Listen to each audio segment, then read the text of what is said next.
Meu nome é Isabel Campos Moura e tenho 73 anos. Digo isso não apenas para me apresentar, mas para situar o tempo em que me encontro.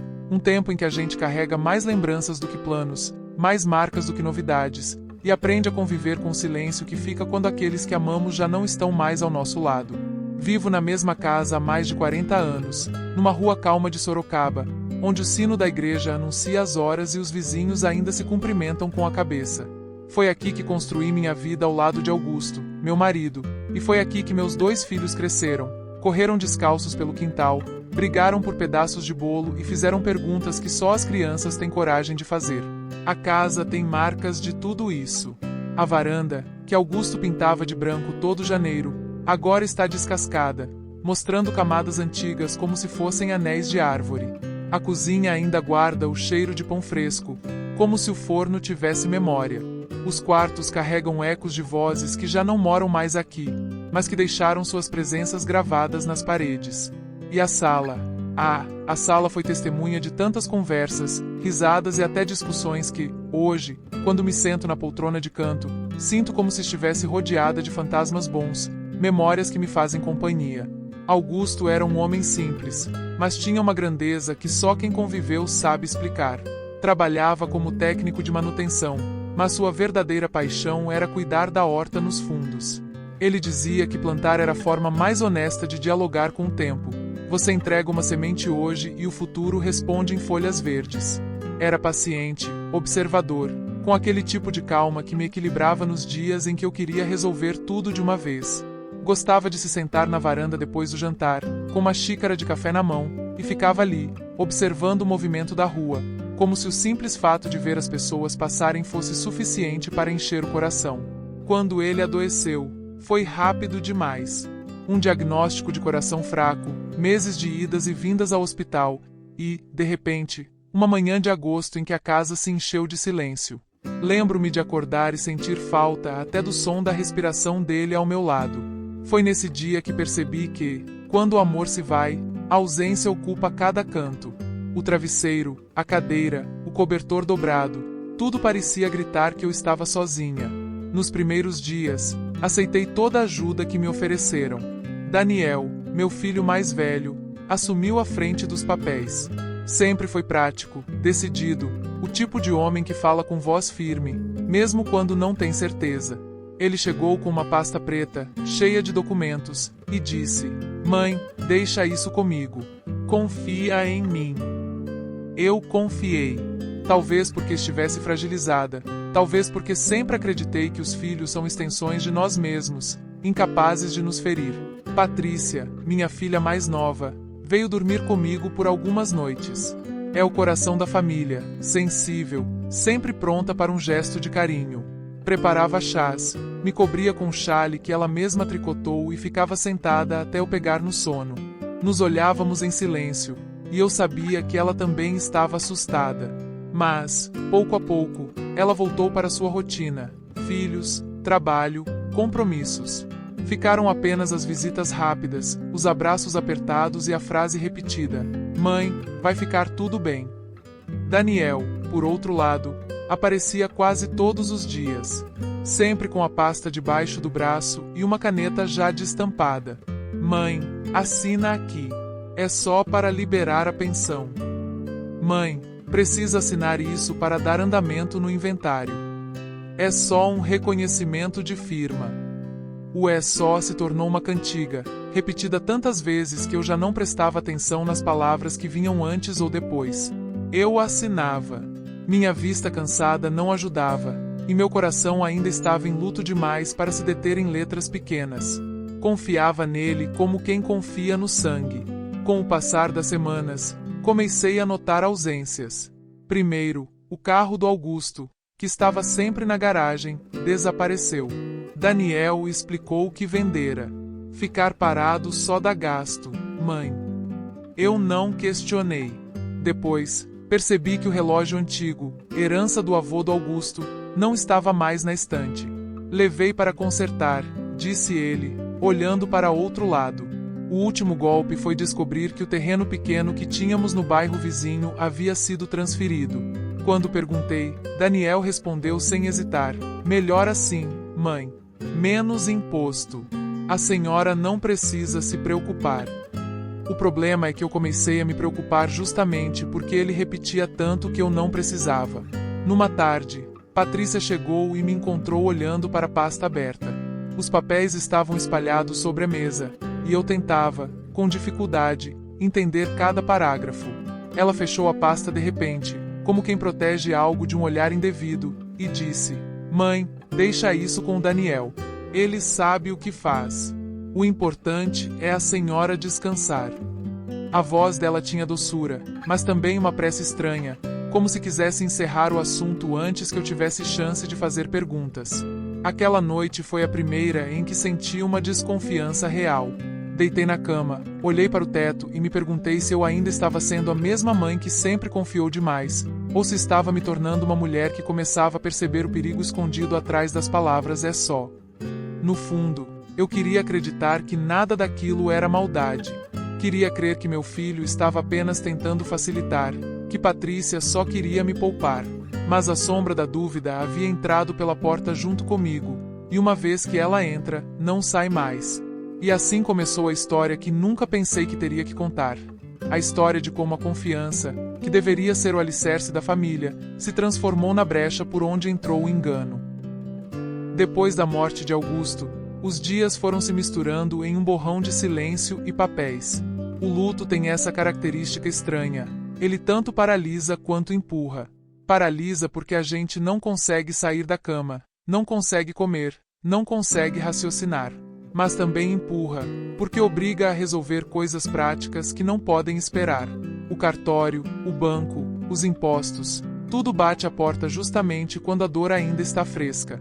E foi nessa brecha que Daniel assumiu o comando, dizendo sempre que faria tudo para me poupar. No começo, eu realmente me sentia grata. Ele parecia tão seguro, tão decidido, que cheguei a pensar: que bom, ao menos um dos meus filhos herdou o jeito firme do pai. Sentávamos à mesa e ele tirava os papéis da pasta como quem já sabia a ordem exata dos movimentos. Mostrava a folha, indicava o espaço da assinatura, entregava a caneta sem tampa. Eu assinava quase mecanicamente. A caneta corria pelo papel, mas a minha mente ainda estava presa no quarto vazio, na cama fria, no lugar à mesa que ninguém ocupava. Patrícia aparecia de vez em quando durante essas reuniões rápidas, mas sempre parecia deslocada. Perguntava o que estávamos fazendo, mas Daniel respondia antes que eu abrisse a boca: é só burocracia, mana. A mãe não pode ficar se preocupando. Ela suspirava e deixava por isso mesmo.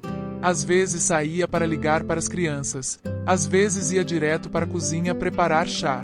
E eu, envergonhada, me calava, como se fosse realmente uma criança precisando ser poupada. As pequenas mudanças na casa começaram a se acumular. O carro de Augusto sumiu primeiro. Um Fusca azul que ele tratava como parte da família, lavando aos domingos, ajustando os parafusos, trocando o óleo com paciência. Um dia acordei e a garagem estava vazia. Perguntei e Daniel respondeu sem cerimônia: vendi, mãe. Era só despesa. Melhor assim. A frase ficou ecoando em mim. Melhor assim. Melhor para quem? Para mim, que agora ficava olhando para um espaço vazio. Depois foi o relógio de bolso que tinha pertencido ao avô do Augusto. Um objeto antigo, guardado numa caixinha de veludo, que ele mostrava com orgulho nas visitas de família. Sumiu da estante. Quando perguntei, Daniel respondeu com a mesma segurança ensaiada: levei para consertar, estava parado há anos. Eu não insisti, mas senti um aperto. O terreno no bairro vizinho foi o terceiro a desaparecer. Pequeno, mas carregado de significado.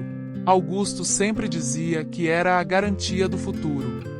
Descobri casualmente, numa conversa com a vizinha que trabalhava na imobiliária. Ouvi dizer que vocês venderam aquele terreno, Dona Isabel. Foi rápido, hein? Eu sorri sem graça, como se já soubesse, e depois fui confirmar com Daniel. Ele respondeu sem pestanejar: precisava, mãe. Era para pagar imposto. Senão íamos perder mais. Outra vez aquele é só. Passei a dormir mal.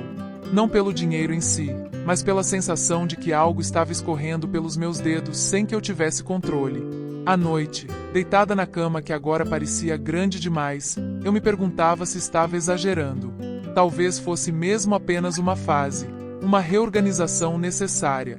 Mas, no fundo, a intuição sussurrava outra coisa. Eu estava sendo levada a assinar não apenas papéis, mas a entregar minha própria voz. Numa tarde chuvosa, Patrícia chegou mais cedo e me encontrou com a pasta aberta. Eu tentava ler, linha por linha, mesmo com as letras miúdas cansando os olhos. Ela entrou na sala e, num gesto rápido, fechou a pasta. Mãe, não se desgaste com isso. O Daniel entende desses assuntos. Deixa ele cuidar. A voz dela tinha carinho, mas também um peso que me fez calar. Foi a primeira vez que senti que os dois estavam alinhados em algo que eu não compreendia totalmente. A vizinhança começou a notar. Dona Cida, que mora na casa da esquina, comentou: seu Daniel anda agitado, hein? Sempre com pastas e papéis. Está resolvendo coisa grande, é? Eu desconversei, mas por dentro ardeu. Percebi que minha vida, antes tão simples e transparente, começava a virar assunto de corredor. E eu, que sempre detestei fofocas, me vi perdida entre querer saber mais e não suportar a ideia de ser a última a descobrir. Foi nesse período que recebi pelo correio um carnê de impostos em nome de Daniel. O endereço era o meu, mas o nome não. Dobrei o papel, coloquei na bolsa e, no dia seguinte, fui até a prefeitura. Lembro-me da funcionária digitando meu CPF no sistema, franzindo o senho e dizendo com naturalidade: aqui consta que o imóvel foi transferido. O titular agora é seu filho. O chão se abriu. Voltei para a casa de ônibus, apertando a bolsa contra o peito como se fosse proteger o que restava de mim. Não chorei. A dor era tão funda que nem lágrima conseguia sair. Esperei anoitecer para ligar para Daniel. A voz dele estava apressada, como sempre.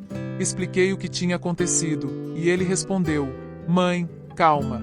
É só uma medida para facilitar. A senhora continua com usufruto. Está tudo garantido. A palavra usufruto me soou como sentença em língua estrangeira. Ele repetia que era para me proteger, mas eu já não tinha certeza de quem estava protegido. Desliguei o telefone com uma sensação de vazio. Pela primeira vez, senti que minha bondade, aquela disposição eterna de confiar nos meus filhos, podia ter se transformado em fraqueza. E percebi, também, que o silêncio que até então me acompanhava por causa do luto estava ganhando outro peso. O silêncio de quem é enganado, mas ainda não sabe como reagir. Na manhã seguinte ao telefonema com Daniel, acordei cedo. O sol ainda não havia aquecido o quintal, mas eu já estava vestida, com a bolsa no ombro e o carnê de impostos dentro dela. Senti que precisava confirmar com meus próprios olhos, ouvir de outra boca, ver escrito em outro papel aquilo que meu filho tinha dito. Passei a noite quase inteira acordada, rolando na cama, revendo as frases que ele repetira tantas vezes: é só para facilitar. É só uma medida técnica. Mas cada é só agora me parecia uma pedra pesada dentro do peito. Peguei o ônibus para o cartório da cidade. O trajeto, que tantas vezes fiz ao lado de Augusto para reconhecer firmas ou assinar escritura de compra, agora me pareceu mais longo, mais frio. Lembrei de quando compramos o terreno do bairro vizinho. Eu e ele descemos na mesma parada, rindo como adolescentes porque tínhamos conseguido juntar o suficiente para pagar à vista. Lembro dele dizendo: Isabel, terra é futuro. Mesmo que a gente não use, os meninos vão ter. Me agarrei a essa memória como quem segura a borda de um rio para não ser levado pela correnteza. No cartório, fui atendida por um rapaz de fala rápida, educado demais para esconder a pressa. Entreguei o carnê e expliquei que queria entender o que estava acontecendo. Ele digitou alguns dados, procurou no sistema, depois puxou uma pasta de arquivos. Abriu em cima do balcão e me mostrou um documento com minha assinatura. Está aqui, Dona Isabel. A senhora assinou uma procuração em causa própria, dando plenos poderes ao seu filho Daniel. As palavras soaram como se fossem ditas debaixo d'água. Procuração em causa própria. Eu não sabia exatamente o que aquilo significava, mas percebi pela expressão do rapaz que não era pouca coisa. Ele apontou para o carimbo de reconhecimento de firma. Está registrado. A senhora compareceu aqui, assinou, tudo dentro da lei. Olhei para a assinatura. Era minha letra, trêmula, mas inconfundível. O coração apertou. Eu lembrava do dia. Lembrava da caneta destampada, do papel deslizado pela mesa, da frase rápida: é só para o inventário, mãe. Lembrava também de ter ido ao cartório com Daniel, cabeça baixa, olhos ainda marejados do luto, e de assinar onde ele apontava sem sequer questionar. Saí de lá com uma cópia paga, dobrada dentro da bolsa. O papel parecia queimar contra o corpo, como se fosse prova não apenas do engano, mas também da minha fragilidade. Caminhei até o ponto de ônibus sem enxergar direito o caminho. A rua parecia torta, as pessoas passavam por mim sem perceber, e eu me senti pequena, invisível, deslocada da minha própria vida. Em casa, sentei-me na mesa da cozinha e abri o documento de novo. As linhas eram frias, cheias de termos que não compreendia completamente. Plenos poderes, disposição de bens, em causa própria. Palavras grandes que, no fundo, significavam apenas uma coisa: eu tinha entregue minha casa sem saber. Não era apenas a escritura que mudava de nome, era a história da minha vida, as paredes que guardaram meu casamento, a varanda que viu meus filhos crescerem, o teto que me cobriu em noites de chuva. Fiquei ali por horas, olhando o papel. O relógio da sala marcava o tempo, mas eu parecia congelada. A cada batida, uma pergunta me atravessava. Como eu não percebi? Como não li? Como confiei tanto? O peso da culpa começou a me esmagar. Eu, que sempre fui a mulher responsável, a que guardava notas fiscais, a que sabia o preço do feijão e da linha de costura, agora era a mesma que tinha assinado sem entender, entregando tudo. À tarde, ouvi a voz do senhor Anselmo no portão. Ele é vizinho antigo, amigo de Augusto, homem de fala calma e passos lentos. Abri a porta e chamei-o para entrar. Ele percebeu meu rosto abatido e perguntou o que estava acontecendo. Mostrei o documento. Ele leu devagar, linha por linha, com os óculos escorregando no nariz. Quando terminou, suspirou e disse: "Isso aqui não está certo, Dona Isabel." A senhora assinou sem compreender. É abuso de confiança. Sentei-me de frente para ele e contei tudo. As visitas de Daniel, a pasta, a caneta sem tampa, as palavras rápidas. Contei do terreno, do carro, do relógio, das assinaturas. Ele ouviu em silêncio, apenas balançando a cabeça. Depois explicou: procuração em causa própria é perigosa. É como se a senhora tivesse dado não só a chave da casa, mas a escritura também. E o pior, está registrada. Vai dar trabalho. Senti um frio subir pela espinha. Perguntei o que podia ser feito. Ele respondeu: tem saída, mas é briga longa. Vai precisar de advogado que não seja de família. Vai precisar de paciência. Quando ele foi embora, a casa pareceu ainda mais vazia. Fui até o quarto, abri a gaveta da comoda e encontrei uma foto antiga de Augusto com os filhos pequenos no colo. Segurei-a por muito tempo, tentando buscar forças naquela imagem. Pensei em como ele teria reagido se estivesse vivo. Augusto sempre dizia: confiança é o maior patrimônio, Isabel. Dinheiro vai e vem, mas confiança, se você perde, não volta nunca mais. Naquela noite, deitei na cama com o documento ao lado do travesseiro, como se precisasse sentir o peso físico daquilo que eu tinha perdido. Fechei os olhos e, pela primeira vez, chorei não apenas pelo luto do marido, mas pelo luto da confiança. Descobri que existem muitos tipos de morte. E uma delas é quando você percebe que sua família pode trair a sua fé. Na manhã seguinte, acordei com uma firmeza diferente no corpo. Não era força, era quase teimosia. O documento que dormira ao lado do meu travesseiro estava agora dobrado dentro da bolsa. Eu sabia que precisava falar com Daniel, precisava olhar nos olhos dele e ouvir a verdade sem rodeios. Passei a manhã caminhando pela casa, como quem se prepara para uma batalha que não pediu, mas da qual não pode escapar. Quando o telefone tocou, era ele. Atendi com a voz baixa: para esconder a turbulência que sentia. Mãe, precisa de algo? Posso passar aí mais tarde. Respondi apenas: venha, precisamos conversar. Ele chegou perto do meio-dia, com a pasta preta debaixo do braço e aquele ar de pressa que se tornou sua marca. Sentou-se à mesa, tirou alguns papéis e começou a falar antes que eu pudesse abrir a boca. Mãe, eu sei que a senhora foi ao cartório. Devia ter falado comigo antes. Está se desgastando à toa. Está tudo sob controle. Puxei o documento da bolsa e coloquei diante dele. Está sob controle para quem? Daniel? Porque para mim não está. Eu não entendi o que estava assinando. Você sabia e não me explicou. Ele respirou fundo, encostou-se na cadeira e passou a mão pelo rosto. Mãe, eu fiz para proteger a senhora. Se a casa continuasse em seu nome, ia ser um inferno de burocracia. O governo ia comer metade. Eu só antecipei as coisas. A senhora continua com usufruto.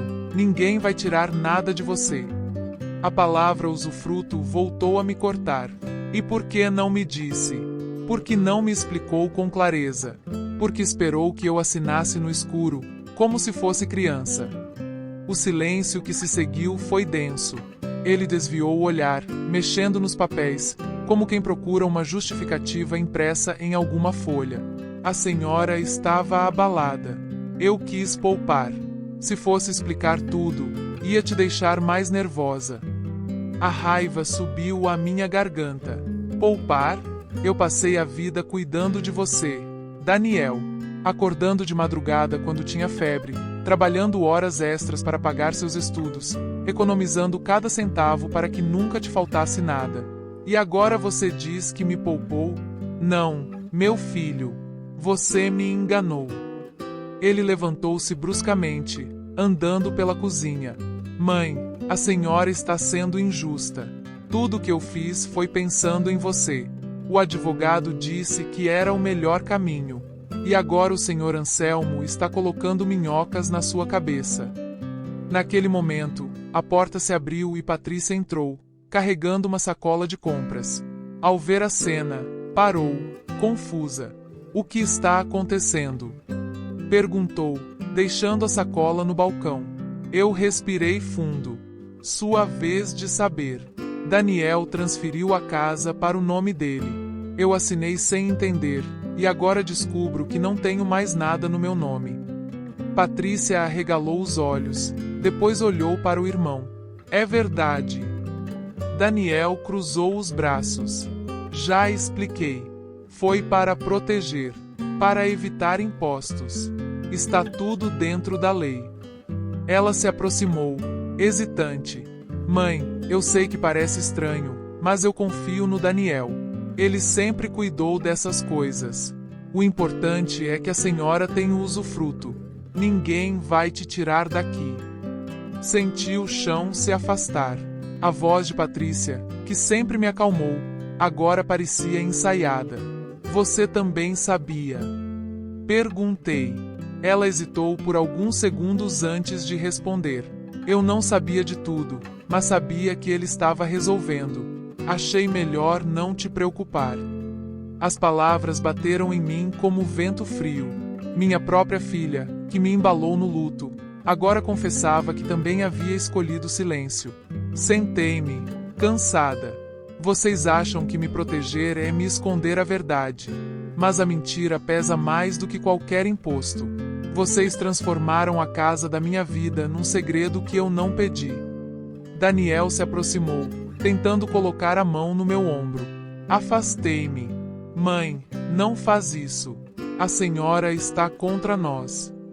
Olhei para ele, com lágrimas nos olhos. Eu não estou contra vocês. Vocês é que estão contra mim. O silêncio que se seguiu foi devastador. Patrícia enxugava os olhos, tentando disfarçar. Daniel guardou os papéis na pasta com movimentos bruscos. Antes de sair, disse em voz dura: se a senhora quiser brigar, vai perder. Está tudo registrado. A porta bateu, e o eco do som percorreu a casa como um trovão. Patrícia ficou parada, sem saber se ficava ou saía. Por fim, aproximou-se de mim, pegou minhas mãos e disse, chorando, Mãe, eu só não queria que a senhora sofresse. Respondi em voz baixa, e acabou me fazendo sofrer ainda mais. Quando fiquei sozinha, senti um vazio maior do que o luto. O luto é perda inevitável. Esse vazio era traição. Era perceber que a confiança que alimentei por décadas tinha sido usada contra mim. E, pela primeira vez, pensei em algo que nunca imaginei. Talvez eu precisasse lutar contra os meus próprios filhos. Passei a noite em claro, andando pela casa, tocando as paredes como quem se despede. Cada cômodo parecia sussurrar que não era mais meu.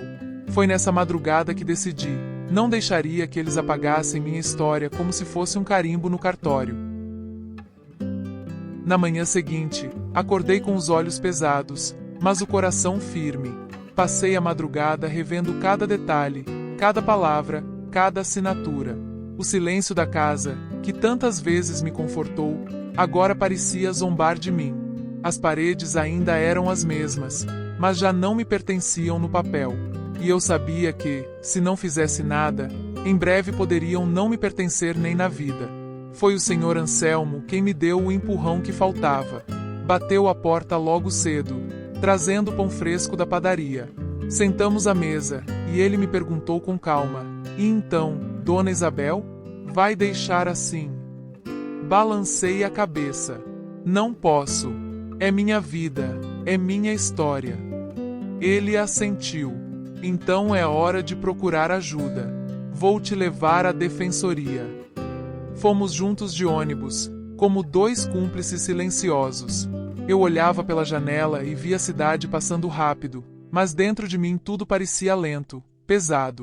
Pensava em Augusto, em como ele ficaria decepcionado ao ver os filhos agindo daquela forma. Pensava em mim, em como fui ingênua ao confiar cegamente. E pensava no futuro, que agora se apresentava como uma estrada cheia de pedras, mas ainda assim uma estrada que eu precisava percorrer. Na defensoria, fomos atendidos por uma moça jovem, de olhos atentos e voz firme. Seu nome era Carla. Sentei-me diante dela e contei tudo, desde a morte de Augusto até o momento em que descobri que a casa já não estava no meu nome. Contei dos papéis assinados sem leitura, das palavras repetidas pelo meu filho, das tentativas de justificar o injustificável. Ela ouviu sem me interromper, apenas fazendo anotações rápidas. Quando terminei, respirou fundo e explicou: Dona Isabel, o que aconteceu com a senhora é grave. Assinar um documento sem entender não invalida automaticamente, mas se conseguimos provar que houve abuso de confiança, podemos pedir a anulação. A palavra anulação soou como esperança. Ela continuou: existe o que chamamos de vício de vontade. É quando a pessoa assina sem plena consciência do que está fazendo, seja por engano, seja porque foi induzida. Nesse caso, temos elementos. A senhora estava em luto, emocionalmente fragilizada, e foi levada a acreditar que era apenas uma formalidade. Isso pode ser caracterizado como abuso. Anotei cada palavra mentalmente. Vício de vontade, abuso de confiança, anulação. Termos novos, mas que me davam a sensação de que ainda havia saída. Carla pediu cópias de todos os documentos. Eu entreguei a pasta, que agora parecia mais pesada do que nunca. Ela folheou, conferiu assinaturas, datas, carimbos. Aqui está a procuração em causa própria. Esse é o ponto principal. Com isso, seu filho conseguiu transferir a casa para o nome dele. Mas podemos argumentar que a senhora não tinha plena consciência. Vamos precisar de testemunhas, provas do seu estado emocional, talvez até um laudo médico. Ouvi tudo em silêncio, tentando digerir. No fim, ela colocou a mão sobre a minha e disse: vai ser uma luta longa, mas não é impossível. A senhora não está sozinha. Saí de lá com uma pilha de papéis e uma sensação nova. Não era alegria, mas também não era apenas dor. Era como se eu tivesse encontrado uma arma depois de muito tempo de mãos vazias. No caminho de volta, o Sr. Anselmo me disse: agora é hora de se preparar. Eles vão tentar te dobrar. Mas a senhora tem o direito e a verdade do seu lado. À noite, sentei-me na cama e escrevi uma carta para Augusto. Era algo que vinha fazendo desde que ele partiu, como se escrever para ele fosse minha forma de continuar conversando. Contei tudo: o cartório, a defensoria, a explicação da advogada. Escrevi também sobre a vergonha que sentia por ter confiado tanto, sobre a dor de ver nossos filhos transformando nossa herança em disputa. Dobrei a carta e guardei na gaveta da comoda, junto com as outras. Era meu jeito de registrar não apenas fatos, mas sentimentos. No dia seguinte, Daniel me ligou. A voz dele estava irritada. Mãe, soube que a senhora foi procurar advogado. É sério isso? Respondi calma. É sério. Preciso me defender. Houve um silêncio do outro lado, e então ele disparou. A senhora está contra mim. Está deixando estranhos se meterem na nossa família. Engoli em seco. Não sou eu quem está contra você, Daniel. Foi você quem se colocou contra mim quando me escondeu a verdade. Ele desligou sem se despedir. Fiquei olhando para o telefone, sentindo o peso da escolha que havia feito. Eu sabia que a partir dali não haveria volta. A linha tênue entre mãe e filho agora estava marcada por advogados, processos e juízes. Patrícia veio no fim da tarde. Trouxe um bolo de laranja, talvez para adoçar uma conversa amarga. Sentou-se comigo na sala e tentou, mais uma vez, justificar. Mãe, o Daniel só quis facilitar. Ele sempre cuidou dessas coisas. A senhora devia confiar. Olhei para ela, cansada. Confiar é entregar as chaves sem perguntar para onde vão. Eu já fiz isso uma vez, Patrícia. Não vou repetir. Ela chorou. Disse que eu estava endurecendo, que não era mais a mesma mãe carinhosa. Eu respondi com calma: o carinho continua, filha. Mas agora ele precisa ser também comigo mesma. Passei a vida cuidando de vocês. Agora preciso cuidar de mim. Quando ela foi embora, fechei a porta e encostei a testa na madeira. Senti uma mistura de tristeza e alívio. Tristeza por ver meus filhos como adversários. Alívio por, finalmente, ter tomado uma decisão. Naquela noite, dormi com a certeza de que a batalha apenas começava. E, pela primeira vez em muito tempo, não senti apenas dor, senti também determinação. Os dias seguintes foram pesados. O telefone tocava pouco, e quando tocava era Daniel, sempre com a mesma ladainha. Mãe, pense bem no que está fazendo. Às vezes tentava falar com calma, outras vezes se exaltava, dizendo que eu estava destruindo a família. O tom mudava, mas a frase se repetia como ameaça. Se a senhora levar isso adiante, vai perder. Perder o quê? Eu já tinha perdido tanto. O marido, a paz, a confiança. O que restava não era bem material, era dignidade. E dignidade não tem preço de cartório. Patrícia também mudou. Deixou de trazer bolos e flores. Passou a vir com argumentos, como se tivesse decorado falas de um advogado invisível. Mãe, o Daniel fez o melhor. Se a senhora insistir, vai acabar com a nossa união. É só um papel. O que importa é que a senhora continua na casa. Eu respondia sempre a mesma coisa. Não é só papel. É a minha história. E se a história não vale nada no papel, o que impede que um dia não valha nada na vida? Ela chorava, dizia que eu estava dura demais, e saía batendo a porta com raiva. Nessas horas, a solidão era esmagadora. Mas foi aí que descobri que família não é apenas sangue. Dona Lourdes, minha vizinha, começou a passar todas as tardes. Trazia sua bolsa de crochê e se sentava na varanda comigo. Falávamos da rua, das plantas, do tempo. Às vezes ficávamos em silêncio, apenas crochetando juntas, como duas meninas velhas inventando companhia. Um dia ela me disse: Isabel, não se deixe dobrar. Filho pode errar. O certo é certo, e o errado é errado. Suas palavras simples me sustentaram mais do que qualquer discurso. O senhor Anselmo, sempre presente, aparecia com pão fresco ou jornais antigos. Lia para mim algumas notícias, e no meio delas, Me explicava termos jurídicos que eu não entendia. Olha aqui, Dona Isabel, liminar é como um guarda-chuva, protege enquanto a chuva cai. Não é definitivo, mas impede que a senhora se molhe toda. Ríamos, e eu me sentia mais forte. Até pessoas que eu não esperava começaram a demonstrar apoio. A moça da padaria, ao me ver mais abatida, disse: "A senhora é valente, Dona Isabel. Se fosse eu, não teria coragem de enfrentar os próprios filhos." Respondi com um sorriso triste: "A coragem aparece quando não há escolha." Enquanto isso, Daniel intensificava as pressões. Um dia, mandou trabalhadores para arrumar o telhado. Chegaram com escadas, martelos e sacos de cimento.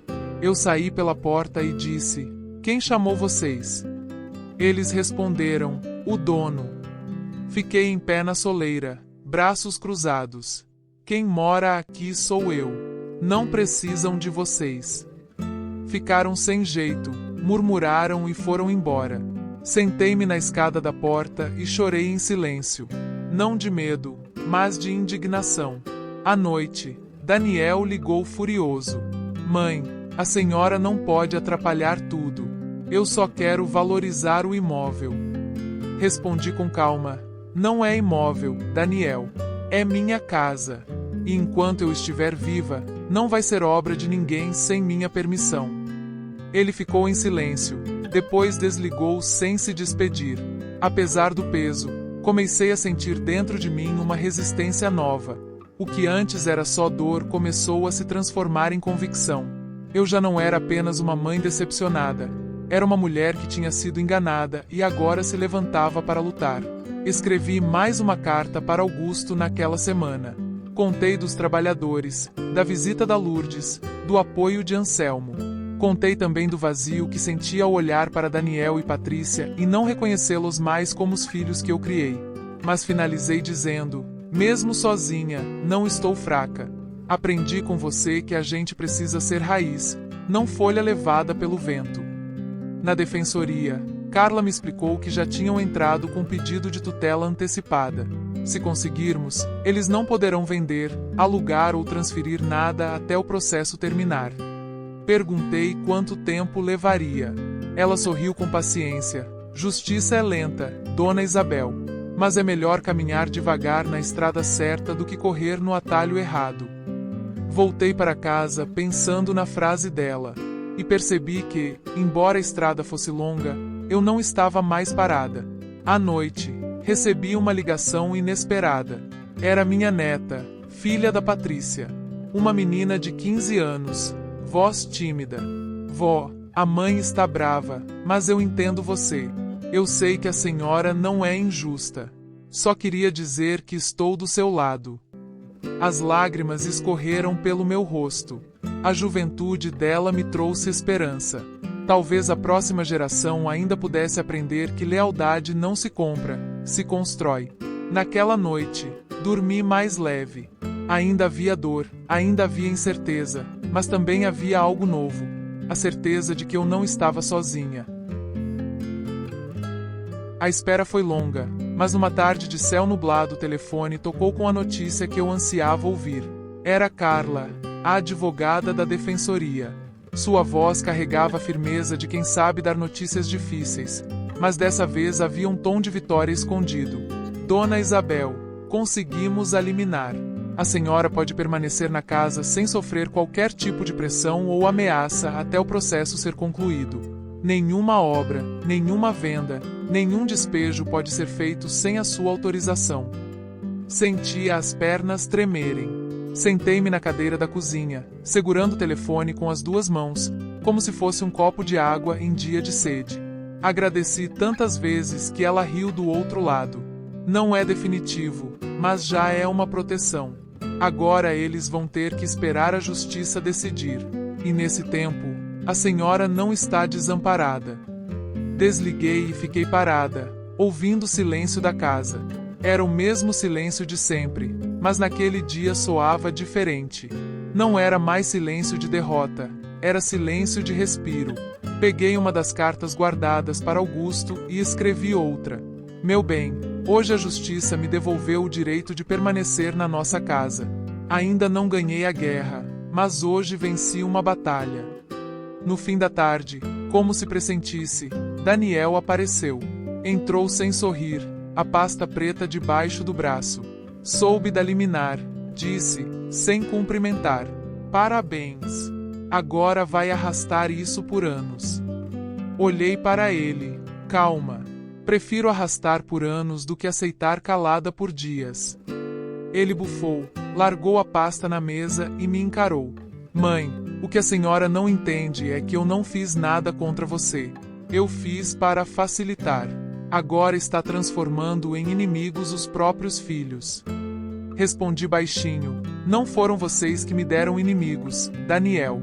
Foram vocês que escolheram deixar de ser aliados. O silêncio que se seguiu foi pesado. Ele abriu a pasta, mas não tirou nenhum papel. Apenas ficou mexendo, nervoso. Por fim, disse: vai acabar mal. A senhora está sendo manipulada por vizinhos e advogados que só querem se aproveitar. Sorri com tristeza. Se há alguém se aproveitando, não são eles. Foi você. Ele saiu batendo a porta. Fiquei sozinha, mas não senti medo. Pela primeira vez desde o início de tudo, percebi que minha voz tinha peso. Patrícia veio no dia seguinte. Entrou com lágrimas nos olhos, um bolo de fubá na mão e um olhar dividido. Sentou-se ao meu lado e disse: Mãe, eu não aguento mais essa briga. O Daniel está furioso. Diz que a senhora não confia mais em nós.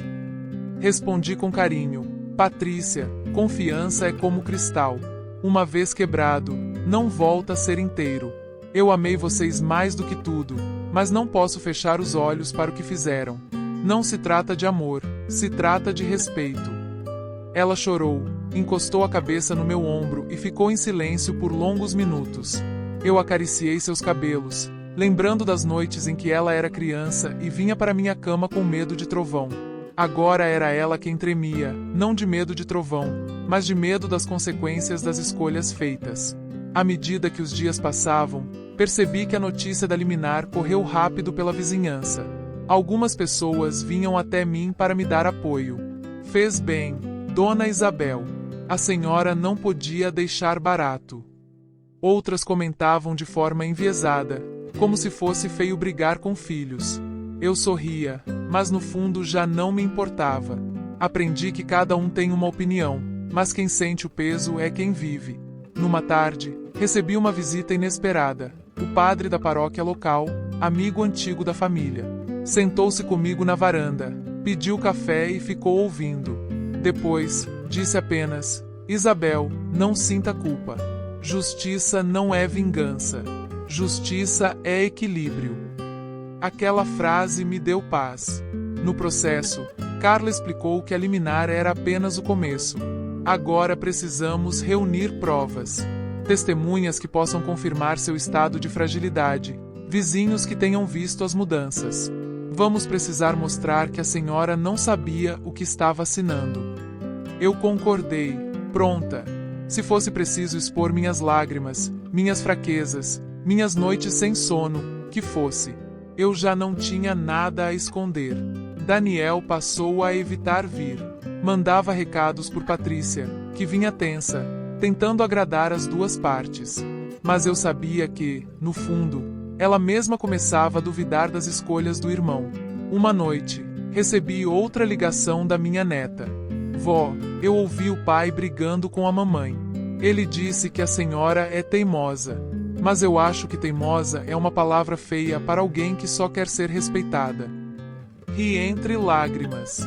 Você é muito sábia, minha menina. Nunca deixe ninguém te convencer de que exigir respeito é teimosia. Naquele momento, senti que, mesmo em meio ao conflito, eu plantava algo novo. Talvez não pudesse recuperar o que fora perdido no papel, mas estava deixando sementes de dignidade para os que vinham depois. E, pela primeira vez em meses, dormi com a janela aberta, deixando o vento entrar. O futuro ainda era incerto, mas pela primeira vez eu acreditava que ele podia ser suportado. Foi numa tarde chuvosa que Daniel voltou.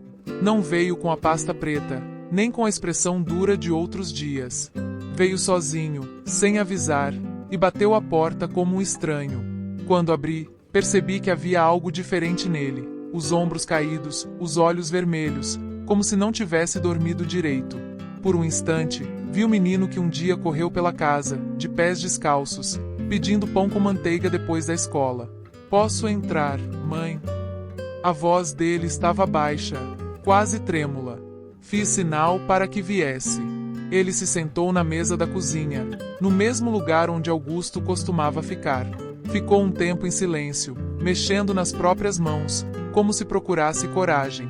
Eu não quis apressar. Aprendi que algumas verdades só saem quando encontram espaço para respirar.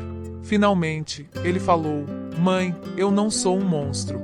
Eu sei que a senhora acha que eu agi errado, mas eu estava cansado. Tanta papelada, tanta burocracia. Eu só quis resolver tudo rápido.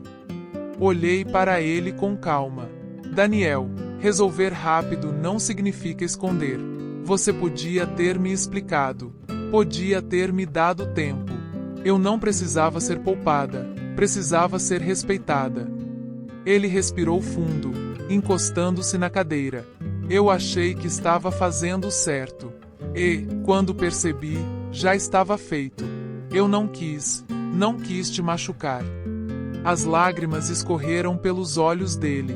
Por um instante, meu coração de mãe quase cedeu. A vontade de abraçar, de consolar, de dizer que estava tudo bem, quase me dominou. Mas respirei fundo e me mantive firme. Porque não estava tudo bem. Daniel, eu passei a vida inteira acreditando em você, confiando nas suas escolhas, apoiando seus passos. Quando você caiu, eu estendi a mão. Quando precisou, eu abri mão de coisas minhas para te dar. E agora, quando eu mais precisava de clareza, você escolheu me esconder a verdade. Isso não é só erro, é traição. Ele abaixou a cabeça, chorando em silêncio. Mãe, eu me sinto preso. A casa já está no meu nome. Os documentos foram registrados. Eu não sei como voltar atrás. Coloquei minha mão sobre a dele. Talvez não haja como voltar atrás nos papéis, mas sempre há como voltar atrás nas atitudes. A justiça pode corrigir o que foi feito. Mas o que eu preciso, Daniel, é saber se meu filho ainda existe aí dentro. Porque os documentos eu posso contestar, mas o amor que dei a você, esse não pode ser rasgado. Ele ficou em silêncio por longos minutos. O som da chuva batendo nas telhas preenchia o espaço.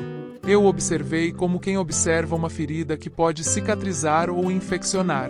Por fim, ele disse: Eu não sei mais o que fazer. Respondi devagar: Então comece fazendo o que sempre soube, dizendo a verdade. Não precisa resolver tudo agora. Só precisa admitir que errou. O resto, a gente vê. Ele levantou-se, enxugando as lágrimas com as costas da mão. Foi até a porta, mas antes de sair virou-se para mim. Mãe, eu vou pensar. Só não quero que a senhora me odeie. Sorri com tristeza. Odeio? Não. Daniel, eu sou sua mãe. Nunca vou te odiar, mas vou lutar pelo que é meu. E isso você precisa entender. Ele saiu devagar, sem bater a porta. Fiquei sozinha na cozinha, ouvindo a chuva que agora caía mais forte. Por dentro, senti uma mistura de dor e alívio. Dor por vê-lo quebrado, alívio por finalmente enxergar rachaduras na máscara de segurança que ele sempre usava.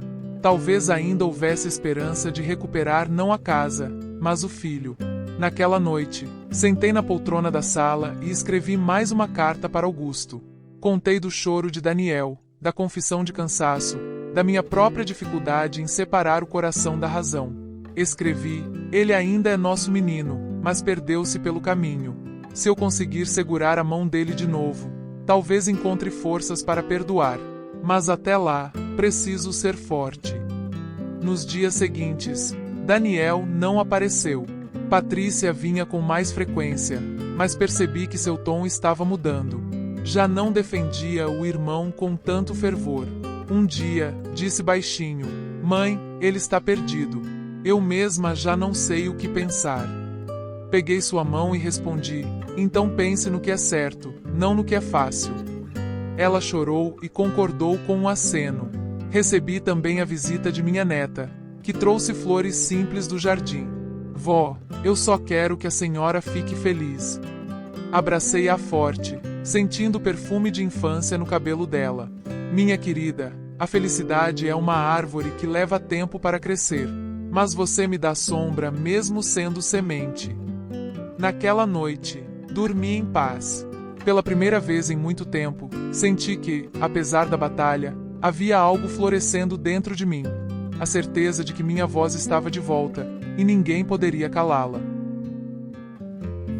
Depois da visita de Daniel, a casa ficou tomada por um silêncio diferente. Não era o silêncio da solidão, nem o silêncio pesado da traição.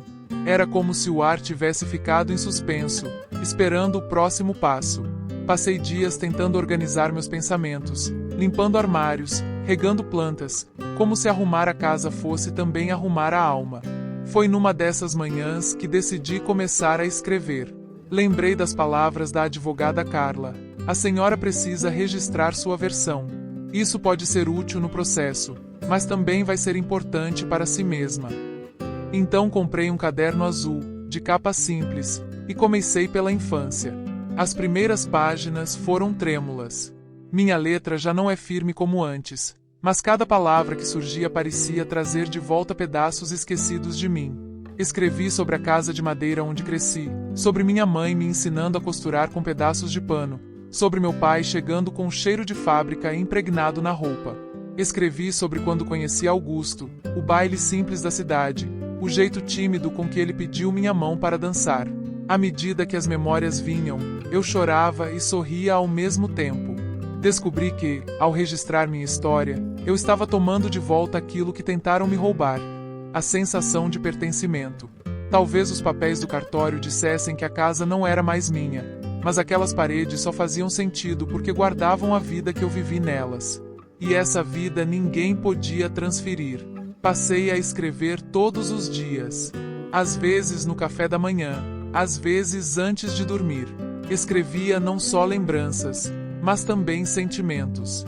Escrevia sobre a dor do abandono, sobre o alívio da liminar, sobre a raiva e o amor que ainda conviviam dentro de mim. Cada página terminava com minha assinatura. Isabel. Um lembrete para mim mesma de que eu existo, de que minha voz tem peso. Enquanto isso, os apoios inesperados continuavam a aparecer. Dona Lourdes, sempre fiel, agora trazia também receitas para que eu não me esquecesse de comer bem. O senhor Anselmo vinha 2 vezes por semana, revisava minhas anotações e dizia: guarde tudo, Dona Isabel. O papel é arma e é escudo.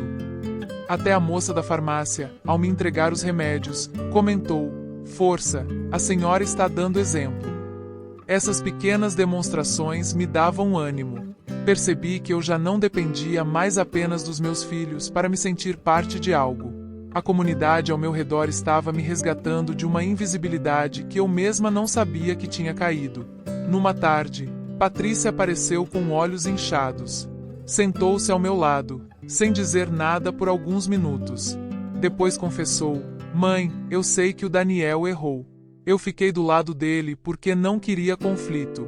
Mas agora eu vejo o quanto isso machucou a senhora. Olhei para ela com ternura. Filha, todos erramos. O que importa é reconhecer. Você ainda tem tempo de não carregar esse peso. Eu não quero que você me defenda contra seu irmão, só quero que não feche os olhos. Ela chorou e me abraçou. Naquele instante, senti que, mesmo no meio da tempestade, uma ponte ainda podia ser construída. Foi também nesse período que recebi outra ligação da advogada Carla. Dona Isabel, vamos precisar de testemunhas. Pessoas que possam confirmar que a senhora estava fragilizada no período das assinaturas. Vizinho, médico, até familiares se possível. Lembrei da Lourdes, do Anselmo, da própria Patrícia. Percebi que, de certa forma, todos já estavam me ajudando a escrever não apenas minhas memórias, mas também a verdade judicial. As noites voltaram a ser mais tranquilas. Eu ainda sonhava com Augusto, às vezes com os filhos pequenos, correndo pelo quintal. Mas já não acordava com a mesma angústia. O caderno azul ao lado da cama era um consolo. Saber que, mesmo que o mundo tentasse me apagar, havia páginas que carregavam minha história intacta. Numa dessas noites, escrevi: eles podem mudar o nome no cartório, mas não podem mudar o nome que deixei nas paredes, nos cheiros, nas lembranças. Minha casa sou eu. Foi então que percebi que a justiça que eu buscava era dupla. A dos tribunais, lenta, formal, feita de carimbos e sentenças. E a da consciência, imediata, que me devolvia a dignidade cada vez que eu escolhia não me calar. Na semana seguinte, a neta mais velha veio me visitar. Trouxe um bolo que tinha feito sozinha.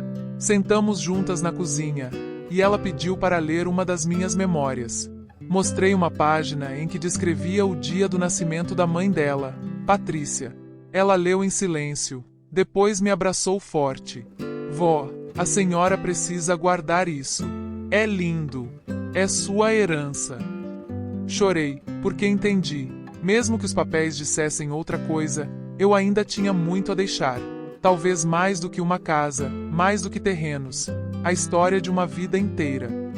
Os meses passaram devagar, como tudo que depende da justiça.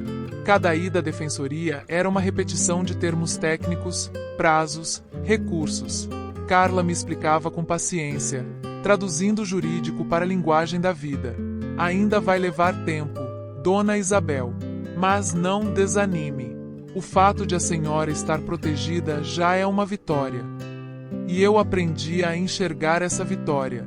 No começo, queria apenas minha casa de volta no papel, como quem busca um documento para se sentir segura. Mas, aos poucos, compreendi que havia outras formas de pertencimento. A casa era minha não porque o cartório dizia, mas porque cada tijolo carregava minha história.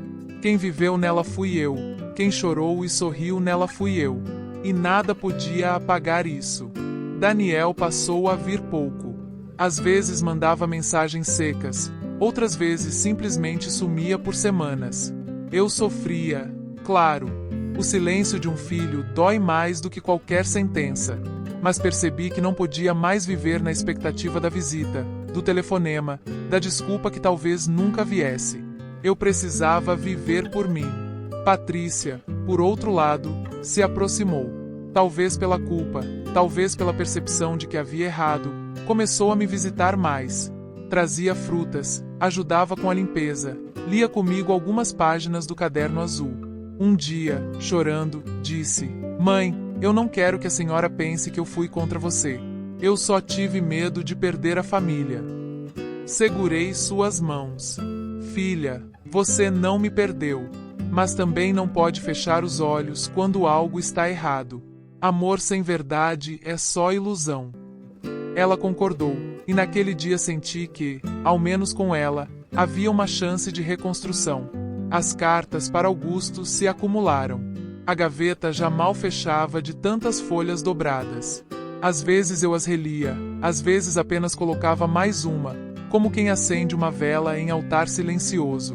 Era minha forma de dividir com ele as dores e as pequenas conquistas. E conquistas existiam, mesmo que discretas. Receber a liminar. Ver minha neta valorizando minhas memórias. Sentir a vizinhança me apoiar. Tudo isso me lembrava que eu não estava invisível. Numa manhã, sentei-me na varanda com um caderno azul no colo. O sol iluminava as folhas, e eu escrevi: a verdadeira herança não é a casa, não é o terreno, não é o relógio antigo. A verdadeira herança é a dignidade. E essa ninguém pode roubar. Enquanto escrevia, senti uma paz que não sentia há meses. Não porque o processo estivesse ganho, mas porque dentro de mim algo havia se firmado. Eu já não era a mesma mulher que assinava papéis sem ler, confiando no é só. Agora, cada decisão era minha. Recebi também a visita inesperada do padre da paróquia. Sentou-se comigo, pediu café e disse: Isabel, ouvi dizer que a senhora está escrevendo suas memórias. Isso é precioso. Continue. Sua história vai servir de exemplo para muita gente. Sorri, emocionada. Padre, se ao menos uma pessoa aprender a não abrir mão da própria voz, já terá valido. Naquele mesmo dia, recebi uma ligação de Carla. Dona Isabel, o processo segue, mas independente do resultado final, quero que a senhora saiba que fez a coisa certa. A senhora se levantou. Desliguei e fiquei pensando nessa frase. Me levantei. Sim, era isso. Mesmo com a idade, mesmo com as dores, mesmo com a traição, eu tinha me levantado. Daniel ainda não voltou como antes. Sei que a ferida entre nós talvez nunca cicatrize por completo. Mas também sei que, se um dia ele decidir me procurar de verdade, não com pastas e justificativas, mas com coração aberto, estarei aqui. Porque o amor de mãe não acaba, mas aprende a exigir respeito. À noite, fiz café para dois, como sempre fazia por hábito. Coloquei uma xícara na frente da cadeira vazia de Augusto e a outra bebi devagar.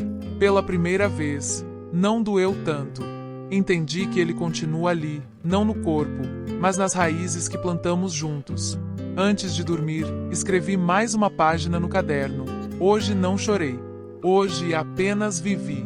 E viver já é vitória. Deitei-me com o coração sereno. A justiça dos homens ainda caminhava, lenta, arrastada. Mas a justiça da minha consciência já estava feita. Eu tinha recuperado a mim mesma. E se um dia alguém perguntar o que ficou dessa história, responderei: fiquei eu, Isabel, inteira, mais velha que a idade, mais nova que o medo, mais forte do que imaginava ser. Porque aprendi que a verdadeira herança não cabe em papéis. Ela cabe em quem somos, no que deixamos de exemplo, na dignidade que escolhemos preservar até o fim.